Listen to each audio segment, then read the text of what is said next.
चटपटा छोले आम प्रथम कड़े को बसई गरम करना आ कड़े गरम है से 2 चम्मच रिफाइन तेल को पकई गरम करना आ तेल गरम है कौन करना मुझे गोटे कंचा लंका को मझे 2 खंड करके आपको जब बेसी राग पसंद है आप बेसी कंचा लंका देपारे तापर कौन करना ये मुझे फाड़े पिज को कौन कर काटिकी नहीं मोर छोले को देखिकी पिज को नहीं आप छोले को देखिकी पिज को कम बेसी करें आपको बेसी भाजबे हाल्का टे भाजी नवा आउ कौन करना से मुझे देदे हाफ चम्मच भाया माने अदा कोरिकिनी कहीं अदाटा मिक्स हो कोराटा देले आमको माने खाइला बेले पाटी को लगभनी अदाटा को तो मुझे सब कहबी जे आप कोरिकी ही नियंतु छेचिकी देले दांत लगे एवं अदाटा को गोटे मिनिट आम भाजी सारापर से मुझे देदे कौन कैप्सिकम को एमती छोट छोट करके लंबा लंबा पतला पतला करके काटिकी पकई नौ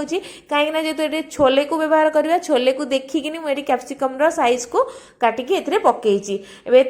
गोटे मिनिट भाजी सारापर से स्वाद अनुसार लुण को पकई नवा आउ कौन करवा ना ये गोटे चम्मच आम भिनेगार को पकई नवा लुण आप देखिकी पकईबे कहीं छोले आप सीझेला बेले अल्प टिके लुण पकई थे एवं सब को भल भाव गोटे मिनिट पर्यंत आम टे हाल्का माने भाजी नवा एवं देखिपे यहाँ पूरा हाल्का भाजी हो गला ए स्टेज रे आम कौन करवा ना जो सीझेकी रखी जो छोले आउ तार जो पानीटा को फोपाड़े कहीं तार पानी रे कौन कर बहुत सारा प्रोटीन रही है तो एबे याकू एथरे पकई नवा एबे पकई सारा पर जो छोले आ पानी को भल भाव ये सब गोलई नवा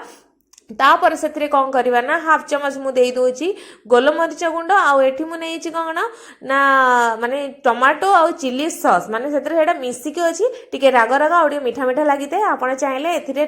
चिली सॉस बिल्कुल भी दबा दरकार ना तो 2 चम्मच मुझे पकई नहीं तो से सब पकई सारापर कौन करवा ना ये सब गोटे भल भाव गोलई नवा जेहेतु सॉस फस सब पड़ा ना तो ये सब गोटे भल भाव मिक्स नहले आउ भल लगनी तो पकई सारिकी गोलई सारी आउ टे कौन कर कलर आसापी मुझे अधा चम्मच काश्मीरी रेड चिली पाउडर पकई नौ कहीं यार कलरटा आउ मस्त आसो तो या पकई सारापर मुझे पूरा भल भाव गोलई नहीं घोड़े कौन करवा ना 5 मिनिट पर्यंत घोड़े छाड़ीदे जहाँफल तार पानीटा टे मरीज आ तार फ्लेवरटा छोले भितर पशिज 5 मिनिट पर आप देखिपे पानी सब माने कौन मरी आसी तो एतिकी स्टेज रे आमको बंद करदेवार अच्छे कहीं आउटे रहा मरीज एवं आमर या चटपटा छोले आपण या निश्चय बनई खातु किपर लगे आम कमेंट बॉक्स रे कमेंट करें निश्चय जनातु। धन्यवाद।